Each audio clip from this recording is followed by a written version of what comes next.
It's time for the 3-question warm-up for Immunology 7. Let's get going. What heart sounds are considered benign when there's no evidence of disease? So first we have a split S1, also a split S2 on inspiration, S3 heart sound in a patient less than age 40, and then you have an early quiet systolic murmur as well. Next question. Which organisms do not take gram stain? So think of treponema. It's going to be too thin to be visualized with a gram stain. Rickettsia and chlamydia and legionella are pretty much intracellular, so they don't take on gram stain for that reason. Mycoplasma species like Mycoplasma pneumoniae has no cell wall, so they don't gram stain either. And then Mycobacterium have a very high lipid content. Next question. What is the cause of Duchenne muscular dystrophy? So it's the deletion of the gene for dystrophin, which is the protein that anchors muscle fibers. So without dystrophin, you get degeneration of the individual muscle fibers. That's it for the warm-up. Let's get to that lecture now. In this video, we're going to discuss a few more cell types that make up the immune system, including macrophages and granulocytes, and then we'll also review some different cytokines. But first, let's talk about the spleen, because the spleen is where a lot of macrophages reside and do their thing. In fact, the spleen is a site where lots of immune cells do their thing, including B cells and T cells. The spleen is covered by a fibrous capsule, but under the capsule you have red pulp and white pulp. Now the red pulp is red because that's where you find red blood cells, and the white pulp is where you find white blood cells, especially lymphocytes. Now this area on the edge of the white pulp is called the marginal zone because it's on the margin between the red pulp and the white pulp. The marginal zone is where you find antigen-presenting cells, including macrophages, and these macrophages are presenting antigens to the lymphocytes in the white pulp. So the macrophages kind of patrol the red pulp looking for antigens, and when they find antigens, the macrophages scoop them up and bring them to the marginal zone and then present them to the lymphocytes in the white pulp. Then inside the white pulp you have a central artery, and surrounding that artery is a band of T cells called the periarterial lymphatic sheath, or PALS. So you can remember that T cells are found in P structures. They're found in the PALS in the spleen. They're also found in the pericortex in the lymph nodes. Then the white pulp also contains little follicles of B cells. So B cells are found both in the follicles of the spleen and also the follicles of the lymph nodes. There are a couple of important things that happen in the spleen. Macrophages remove damaged red cells and also encapsulated bacteria. So the macrophages in the spleen are cleaning up the blood in a manner of speaking. So if you don't have a spleen, you're going to be more susceptible to encapsulated bacteria, which is why it's extra important to immunize asplenic patients against encapsulated bacteria. Remember, the mnemonic for encapsulated bacteria was even some pretty nasty killers have shiny bodies. E. coli, strep pneumo, Pseudomonas aeruginosa, Neisseria meningitidis, Klebsiella pneumoniae, Haemophilus influenza type B, Salmonella typhi, and group B strep. Now, of those, which ones we have vaccines for? Neisseria meningitidis, strep pneumo, and H. flu type B. And then think about, why would a patient be missing his spleen? Well, one scenario would be a sickle cell patient that's auto-infarcted his spleen over the years. Another scenario would be trauma. You're in a car accident or something and the spleen gets ruptured and has to be surgically removed. And a third scenario would be a disease called hereditary spherocytosis, which is where the red cells are defective and those macrophages in the spleen keeps removing them. So you take out the spleen so the patient can keep circulating those red cells. Then the other big function of the spleen is to sequester and store platelets. And also it sequesters and stores a fair number of red cells. So with splenomegaly, you tend to have thrombocytopenia as more platelets get sequestered by that larger spleen. Now we're ready to talk about macrophages. Macrophages begin life as monocytes, which are produced in the bone marrow. Monocytes leave the bone marrow and travel through the circulation for around 8 to 12 hours. Then they migrate into tissues to become macrophages and various other types of phagocytes. In the skin and connective tissue, they become dendritic cells, or sometimes we call them histiocytes, those professional antigen-presenting cells. And dendritic cells are really found throughout the body, but they were first identified in the skin. Dendritic cells are like sentinels or sentries that take up antigens and then migrate to the lymph nodes to present them to T cells to activate the T cells. Now in the alveoli of the lungs and in the intestines and also in the spleen, monocytes will differentiate into macrophages. Macrophages act as sentinels also, and they patrol the GI tract, they patrol the respiratory tract looking for pathogens and antigens. And macrophages can present antigen, but they don't travel to the lymph nodes to do it. When macrophages encounter pathogens, they stay put and fight. Now in the liver, the monocytes become Kupffer cells. In the brain, they become microglia.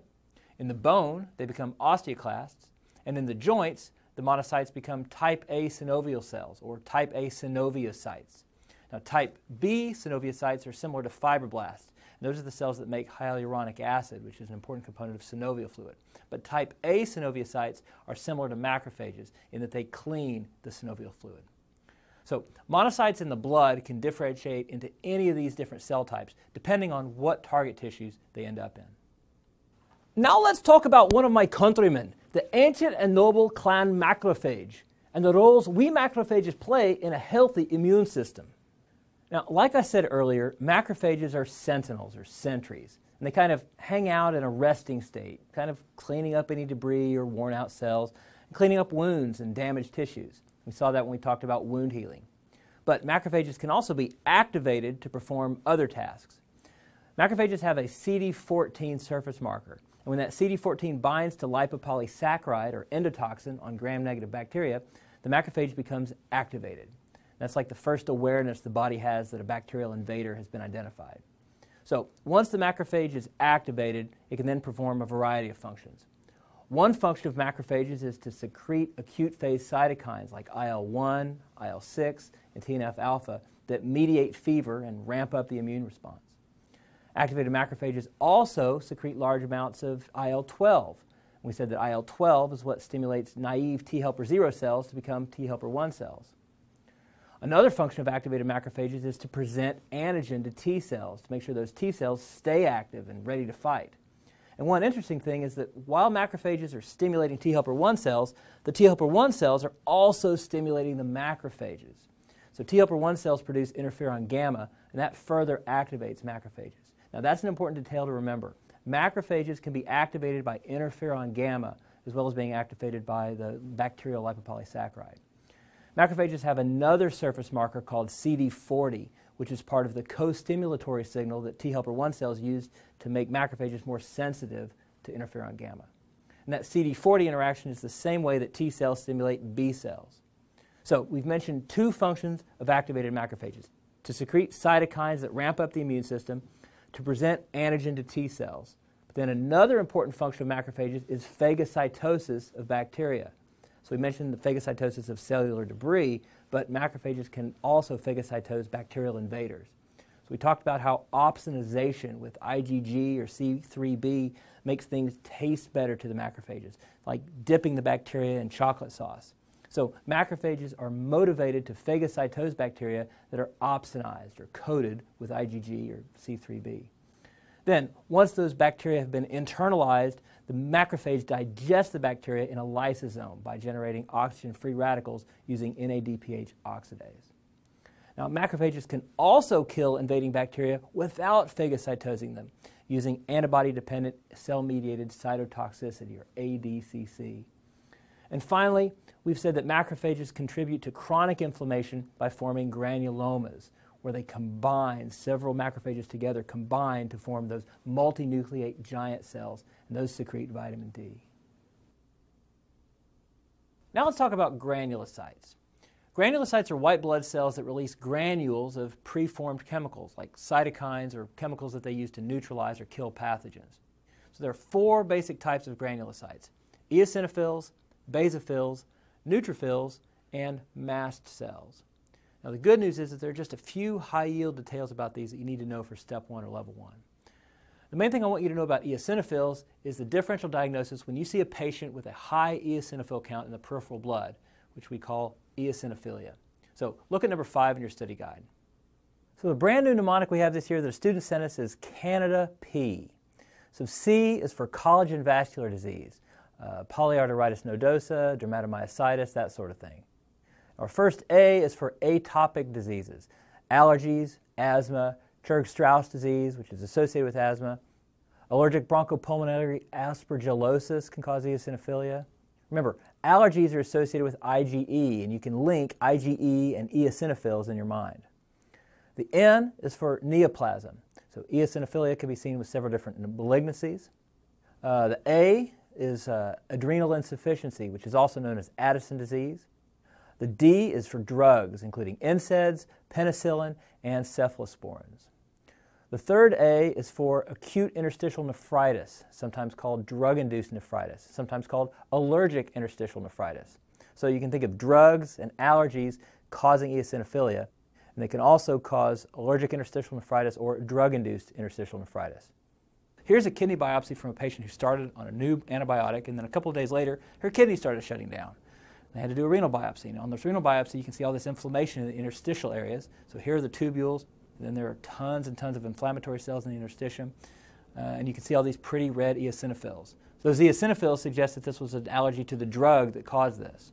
And you might see peripheral eosinophilia with this. That's what we're talking about here, peripheral eosinophilia, serum eosinophilia. And then the P at the end is for parasites, things like strongyloides and ascaris. Loeffler's eosinophilic pneumonitis is associated with eosinophilia, obviously. But parasite infection is an important classic cause of eosinophilia. There are also a handful of other causes like HIV, hyper-IgE syndrome, and so on. So remember Candida P. It's a pretty good mnemonic, eh? I also want to say a few words about mast cells, which are a type of granulocyte that mainly resides in the mucosal tissues in the skin. Now, mast cells contain granules of lots of things, but one of the most important things in mast cells is histamine. And we've mentioned that histamine causes vasodilation and increased vascular permeability and bronchoconstriction. So when mast cells degranulate and release all that histamine, that's responsible for type 1 hypersensitivity. And you should be familiar with a drug called cromolyn that blocks mast cell degranulation. Now, cromolyn isn't used very much, but it can be inhaled by asthma patients or it can be used as a nasal spray for allergy patients. But the problem with cromolyn is that it has to be used 3 or 4 times a day. Now let's review some details about cytokines and various signaling chemicals that regulate the immune system and the different cells used to communicate with one another, starting with the interleukins. Now, there's a good mnemonic for interleukins 1 through 5, hot T-bone steak. IL-1 mediates fever, so that's the hot. IL-2 stimulates T cells, so that's the T in T-bone. Then IL-3 stimulates bone marrow, so that's the bone in T-bone. Now, IL-4 stimulates production of IgE and also IgG, so that's the E in steak. And then IL-5 stimulates IgA production, and that would be the A in steak. And IL-5 is also important for stimulating eosinophils. And real quick, lots of students seem to get confused about IL-4 and IL-5 and which one stimulates eosinophils. So I told you to link IgE and eosinophils in your mind in terms of type 1 hypersensitivity. But IL-4 stimulates IgE production, and IL-5 stimulates eosinophils. Now let's group these cytokines by which cells secrete them, and there can be some overlap. So T helper 1 cells secrete IL-2, IL-3, and interferon gamma. Now IL-2 stimulates proliferation of T cells, both helper T cells and cytotoxic T cells, and also regulatory T cells. A lot of immunosuppressants work by blocking IL-2 because shutting down T cells is going to shut down the immune system. IL-3 stimulates growth of bone marrow stem cells, a lot like granulocyte macrophage colony stimulating factor, which also induces bone marrow growth. So you can link IL-3 together with GM-CSF in your head. And we talked about how T helper 1 cells make interferon gamma, which activates macrophages. And we're going to come back to the other interferons a little bit later. So again, T helper 1 cells make IL-2, IL-3, and interferon gamma. T helper 2 cells make IL-3, just like T helper 1 cells, plus they also make IL-4, IL-5, and IL-10. Now we just looked at IL-3, but how about IL-4? Back when we talked about T cell differentiation, we said that IL-4 induces T helper 0 cells to become T helper 2 cells. We also said that T helper 2 cells are generally pro-B cell because the IL-4 and IL-5 they produce promote B cell proliferation. So IL-4 induces T helper 0 cells to become T helper 2 cells. It stimulates B cell proliferation. And in the hot T-bone steak mnemonic, we saw that IL-4 stimulates production of IgE and IgG. So one student suggested the mnemonic BEG for it. So the BEG in BEG is for B cell proliferation, IgE, and IgG. And then it's BEG for it, like the number 4 for IL-4. Then for IL-5. So IL-5 promotes B cell growth, and it stimulates production of IgA, and it stimulates eosinophils. So it might help you to associate IL-5 with snot. Think about mucus containing lots of secretory IgA. And also think about mucus with allergies, and eosinophils are associated with allergies. So you can associate IL-5 with mucus or snot. Then we talked about IL-10 as the inhibitory interleukin because it inhibits the production of T helper 1 cells, and it also inhibits macrophages. And speaking of macrophages, let's review the cytokines that macrophages make. Now, macrophages make the acute phase cytokines, which are IL-1, IL-6, and TNF-alpha. So these cytokines are responsible for ramping up the immune response and generating a fever. IL-1 was the hot in the hot T-bone steak mnemonic. So again, IL-1 mediates fever. That's pretty much it for IL-1. Same thing with IL-6. It's produced by macrophages. It's an acute phase reactant that causes fever, and it stimulates the production of acute phase proteins, things like ferritin and CRP. Then TNF-alpha is what makes blood vessels leaky, and that can lead to septic shock. It's also involved with recruiting leukocytes. And then besides those 3 acute phase reactants, another interleukin that's produced by macrophages is IL-8.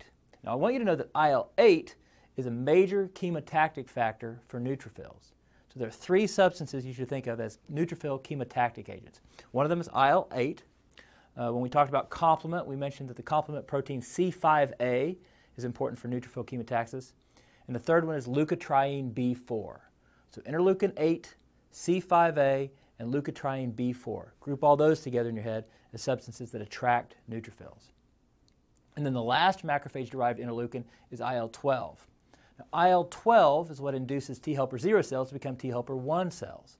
And IL-12 also activates natural killer cells. Now, I promised we would come back to talk about the interferons. Remember, interferons are primarily antiviral cytokines. So virus-infected cells produce interferon alpha and interferon beta. And those cytokines help neighboring cells avoid virus infection by inhibiting cellular protein synthesis, so that's going to block viral replication. And they also encourage the activation of a ribonuclease that degrades viral mRNA. Interferons also activate NK cells, and then one more time, interferon gamma stimulates macrophages. And finally, let's go over a few recombinant cytokines, which are drugs that we give to mimic the actions of cytokines. So these aren't super high yield, so let's just run through them quickly. Aldesleukin is a recombinant IL-2 drug which induces the immune system by stimulating T cells. And this is used to treat renal cell carcinoma and metastatic melanoma. We talked about how IL-3 stimulates the bone marrow, which could be helpful following chemotherapy to help the bone marrow recover from the chemo drugs. Well, we don't give recombinant IL-3 exactly, but we said that IL-3 has the same function as GM-CSF, that granulocyte macrophage colony stimulating factor. So there are a couple of drugs that are GM-CSF analogs, filgrastim and sargramostim. So GRA is for granulocytes and STIM is for stimulating factor. So grastim is the suffix for these granulocyte stimulating factors. There's also a hormone called erythropoietin that stimulates the bone marrow to make red cells. Now, erythropoietin is made by interstitial cells in the kidney. So patients with kidney failure will often have anemia because of erythropoietin deficiency. So we can give recombinant erythropoietin to treat that. And there's a hormone called thrombopoietin that stimulates thrombocyte or platelet production. So patients with thrombocytopenia might benefit from receiving some thrombopoietin. And there's an IL-11 derivative called oprelvecin that's also used to treat thrombocytopenia. And then there are also some recombinant interferons.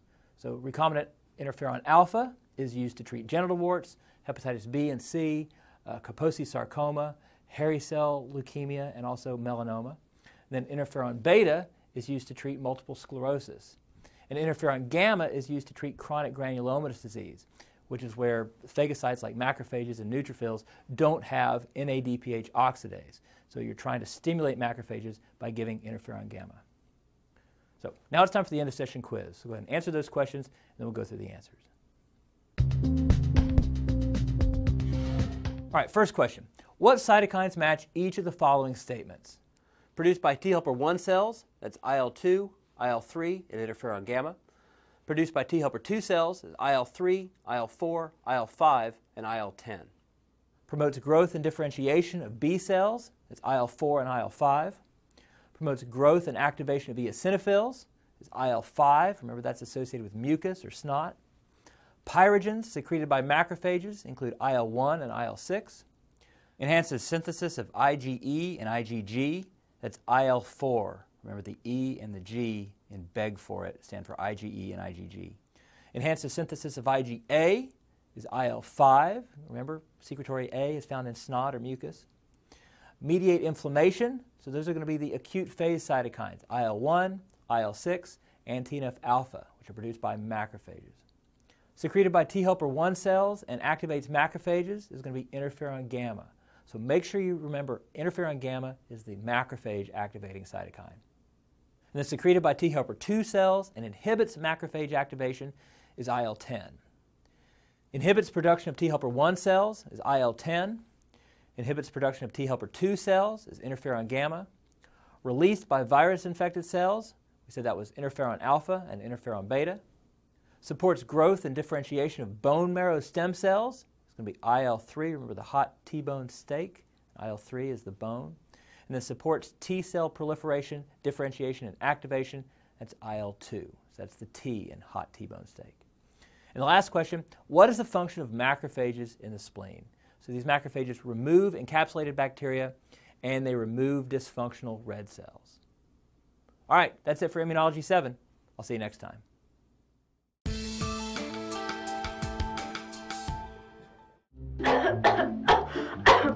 Oh, excuse me. Just trying to surprise my Jerry with his favorite dinner. Fire seems to have gotten away from me. Oh, what is it? Oh, well, I'll give you one hint. What are the important cytokines and what are their actions? Hot T-bone steak. IL-1 stimulates fever. IL-2 stimulates T cells. IL-3 stimulates bone marrow.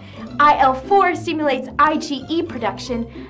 And IL-5 stimulates IgA production. Hot T-bone steak. Or burnt T-bone steak. Oh.